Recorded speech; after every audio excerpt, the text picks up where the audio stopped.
Welcome to MacGyver's Workshop, where you never know what we're going to be working on next. If you're not too careful, you just might learn something.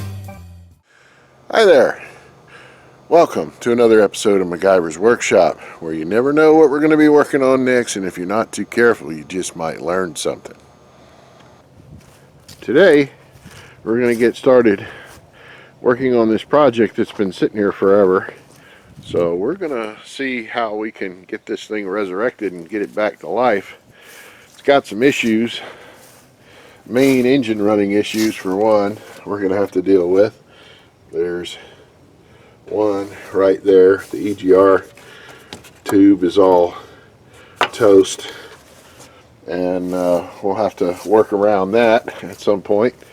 And my friend seems to think he thinks it may have a blown head gasket. We're not sure, but we got a long way to go before we ever crank this thing up, because one of their friends tried to help them out and fix an issue with the ignition switch, but ended up breaking the steering column. So that's going to be our first step. So first thing was, it took quite a while actually to find a steering column for that body style of Ford. It's an 82 little, I call them high boys when they're four-wheel drive and they sit up a little bit like that. But so lo and behold, eventually I found a unicorn. We're going to get that installed today. Now, one of the first things you're going to want to do is get this instrument bezel off, and to do that you're going to have to get the knobs off of the headlight and the wipers. You can do that because I've already got these off. You can get that by depressing on this little tab right here, as it is on the switch itself, and you can just use a good right angle pick to just kind of get behind that and push that tab back, and then the knob will slide right off. Then you got 3 screws here, here, and here, and I've already got 2 of those puppies out. I'll get the last one. Alright, once you get those 3 screws out, the dash pad's probably going to be perished and warped, so you're going to have to push it up to get the top ears out, and then the bottom's just held in with spring clips, so you can pop those puppies out and get your bezel out of the way. So alright, so I can show you this bit here. If you bring the column up, or the bezel up, to where this little plastic piece is, right, or this little, plastic piece right here is, and then just gently twist and pull, it'll pop right off without no trouble. Now, you're going to have to get this little piece out here. So you got a Phillips head screw here and there. Take those out, and then you'll notice it's kind of held in right here on these little ears on each side. So you want to be careful. You don't want to break anything, especially, like I said, since a lot of this plastic is perished. You just pick it up, put it back so you can see. Just gently pick it up and pull, and do that on this side, and out she comes, and over in the parts bin. Now, the next thing we'll do is we'll have to disconnect all our wiring. For right now, let's disconnect our electricals here, and then we'll move to the outside. So this steering column's pretty borked up, but I can get on it with a pair of vice grips here and turn the wheel. Now, before you put the column in, it's always a good idea to straighten your wheel out, just so you have a baseline reference for everything. Now, since this thing's got flat tires, I jacked it up a bit, make it easier. So we got our wheels pretty much in the straight ahead position. Now we can go ahead. Next step, we've got to take that bolt out right there. All right, so this is going to be a 15 millimeter, and it will fight you the entire way, so just fair warning, because it's a locking style nut, because they don't want your steering wheel to fall apart while you're going down the road. So I'm gonna have to fight with this for a minute, so back shortly. Now it's a little hard to see for all the grease, but this has a like a retaining clip, like a spring clip, so you'll have to work at this to get it out. So you might have to give it a little love tap or whatever to pop it out of there, but once we get her loose and free,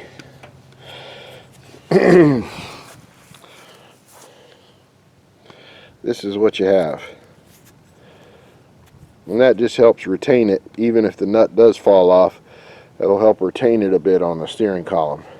Now you don't want to lose this stuff, so I'll always put these nuts and bolts back together so I know which one goes where.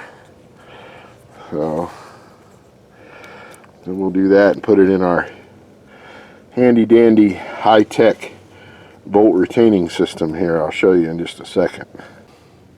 So this is my super duper high-tech part retaining system. So simple, easy is good. So we'll catch all our nuts and bolts for our project in here, and now we can start working our way from the inside. And one other little thing I should mention, if you're ever working on an older truck like this, especially if it's been set up for a while, and you know, you can tell it's been set up for a really long while, and you get in there and you start seeing stuff like this, that's usually bad news, because that means there's a bit of mouse up in here or a squirrel or something, and you're going to want to be on the lookout for any you know, damage to the wiring harnesses and things like that, because some mice have an affinity for chewing on wires and stuff, and you don't want your truck project to burn to the ground. So we're pretty much going to go through this whole interior wiring harness and make sure that there's nothing eaten in there, and if there is, we'll repair it. Okay, so on the inside here you can see I've got my little steering column harness connector undone, and that will likely fight you, and more often than not you might see the retaining clips gone on the other end of the harness. That's not unusual, and I like going ahead and just taking the whole steering column plate and all out. And here's are the 10 millimeter screws. They're basically just sheet metal screws, and we'll start working on getting those guys out. Okay, so there are 5 of these 10 millimeter headed, basically sheet metal screws is what they are, that hold that plate in on that column. And you know, at least on this truck they're fairly easy to get to, and though we've connected or disconnected this one harness, we're not out of the woods yet, because there's another one up over top on the ignition switch. So when we undo these and drop this column down, we're going to have to be careful.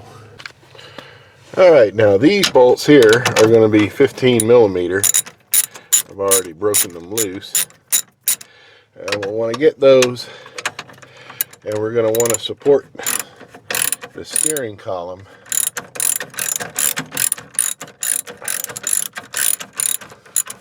while we get that ignition wire ignition harness disconnected from the ignition switch. So you can take this one out, but then you're going to have to be careful and support the steering column while you undo that and let it down a little bit so you can get to that harness. I'll show you here in just a second.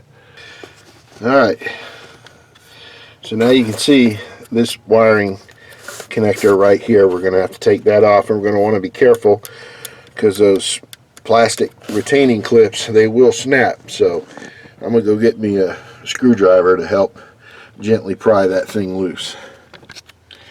Now you'll notice I'm supporting the steering column with my knee here. Now it's really not going to go anywhere terribly, but I still give it a little support anyway just to be safe. And then what we'll do is we'll go ahead and very gently loosen these, and then there's one on the back that's going to be the tough one, so I'll have to put the camera down here, so sorry. Alright, that's a very tight fit, and it's going to fight you coming out of there, so but you still want to be really careful. It's a really snug fit because you've got some pretty heavy gauge wires going in there that carry a lot of current, so that's why it's such a bear of a connector to get loose. Alright, a few gentle little love taps. Be careful, you don't want to bash anything up.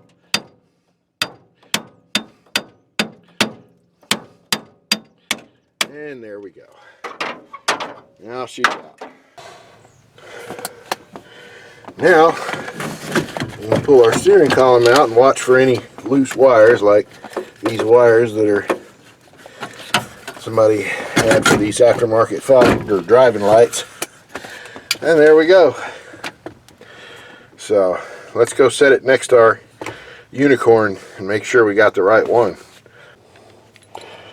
And just a temporary side note here, in some cases you might be able to fix what's ailing a steering column instead of having to replace the whole thing, but they pretty much borked everything up in here, and they damaged the casting in here, and this is what's left of the top bearing of the steering column. So you got all that, so that's not gonna fly. So that's why we're putting a whole new column in. Alright, so far so good. You just want to check the ends of the steering column there, and the plate where it goes through the firewall, and all the different lengths and dimensions. And looks like we got us a perfect match here. And don't worry about that ugly steering wheel. We'll take the one off of the one they pulled off of the old column because it's in a lot better shape. And the other thing too, when you get a junkyard steering column, is always make sure if you can get the key. And this one didn't come with a key, but since it's a unicorn I had no choice, but thankfully the key's in the unlocked position. So that's good, because the key has to be in the unlocked or ignition on position to be able to remove it properly without breaking anything. So to begin, when we go to put our new used steering column in, I like to take the steering wheel off. Just makes it a little easier to work with. So we're going to have to, on this particular wheel, we'll have to take these two Phillips head screws off, and that'll allow us to get this horn pad out of here, and then we can get at the nut in the middle.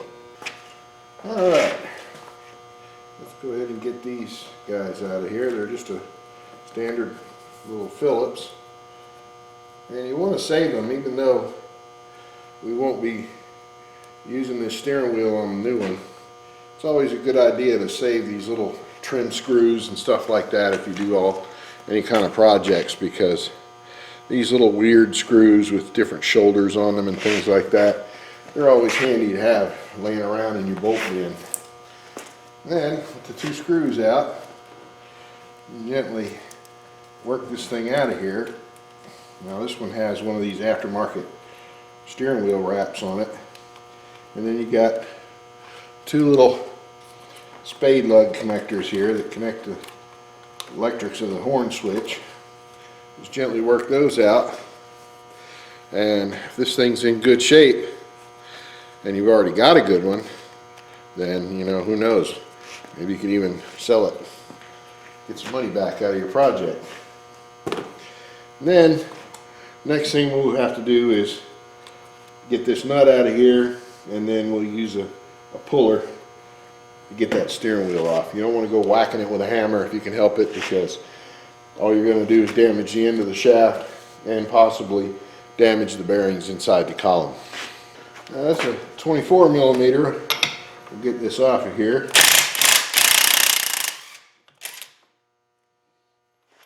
Alright. There she goes. She's out. Now let me go get my steering wheel puller. Okay, now using just a standard puller, I'm going to get this going in here. I always recommend using the little bearing tip that they give you so you don't booger up the end of your shaft or the end of your puller bolt. Now, on this particular steering wheel, you may have a little challenge finding a type of puller that works. So this particular one just barely fits here because these two bolt holes are really close together on this steering wheel. So this one almost didn't work. So, and then you just want to very gently work your way in here, and hopefully it should just pop that steering wheel right loose like so, and off she comes. Now, as I mentioned earlier, I didn't get a key with this steering column, and we were just blessed that they gave it to us in the unlocked position. Otherwise I'd have had to try and figure out how to pick the lock. But so aside from that, basically what I'm going to do is I'm going to pull this lock cylinder out, which you have to do with the steering wheel off. And there's a little pin right there. You can see it. And you can only depress that pin, okay, with the key in the unlocked position.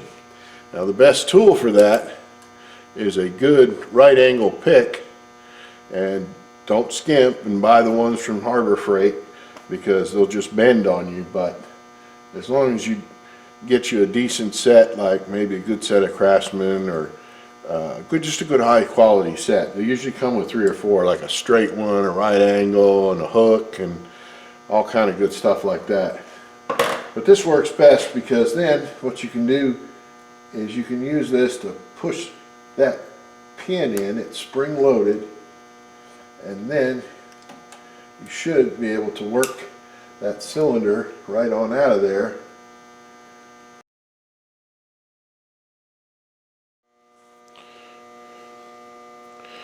Boy, that was a pain to get out, but we finally got her. See, this is the little pin that sticks out that you have to depress with technically the key in the lock, and it turned. So we finally got it. A lot of times that grease gets real thick in there and it makes it real difficult to get all that stuff out. So we have our new lock cylinder here, complete with matching key. It's always a good idea to shoot you some white lube in there. Get everything, keep everything nice and lubricated.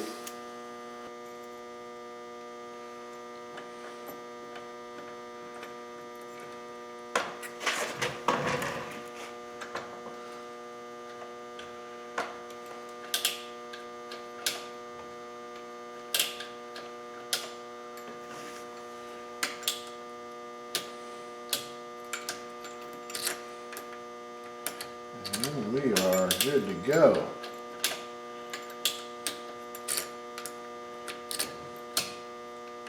The ignition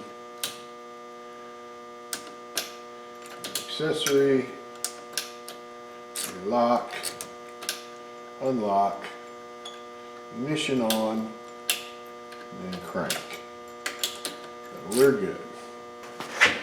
Alright, now we're ready to install our column. Now, our assembly is just the reverse of disassembly.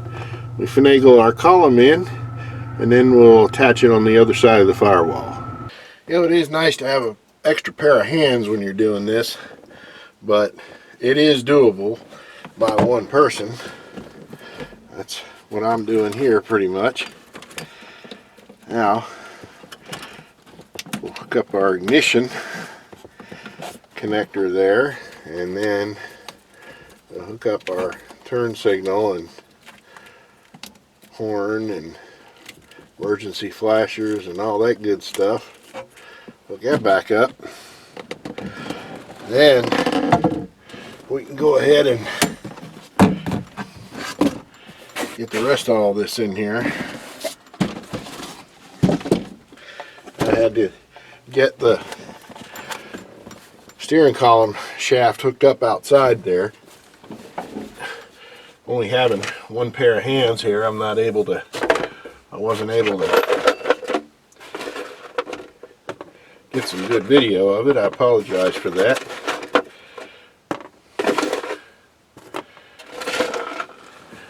Alright. We can go ahead and start putting our 10mm screws back in.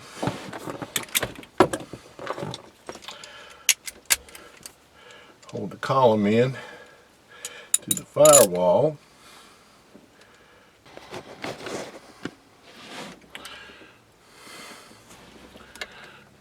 A bit of cramped quarters down here.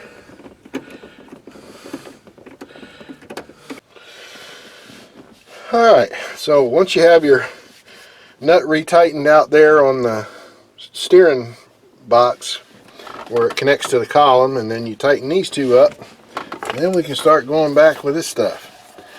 So again, like I said, this is all the reverse of disassembly, and you want to make sure you're careful with your plastic because you don't want to break anything.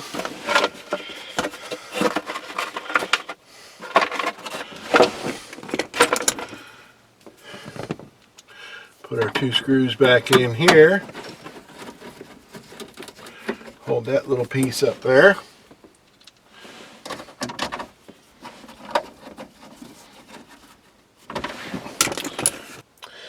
I'm going to have to do something with the camera here.